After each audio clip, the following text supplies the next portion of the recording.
And that's really the thing I want people to understand is that when a guy that spent the last 30 years building AI says, hey, all of a sudden this is moving a lot faster than we thought it would, he's somebody that's very familiar with exponential curves. Yeah.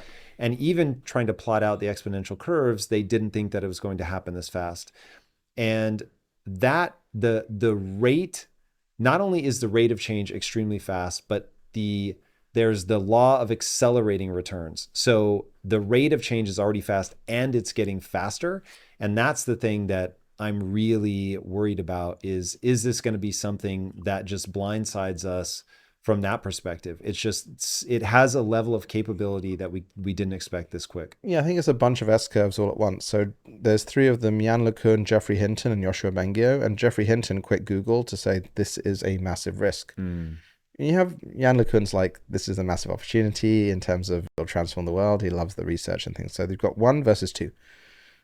But the reality is every expert in this area is basically saying none of us can predict what's going to happen. If you ask me about the capabilities of this technology in 1 year, I've got a rough idea. 2 years, I have no idea. All bets are off.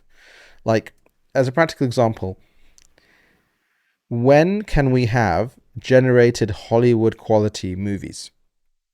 It's not even a question of if now, it's a question of when. Correct. If it happened a year from now, I'd be like, okay, sure. I would not even be surprised anymore. I think it'll be a few years from now. And even though we have one of the best media teams in the world that are building video models, I have no idea. Because there's 2 parts to this. One is the models themselves, but the second part is how we use the models and combine them.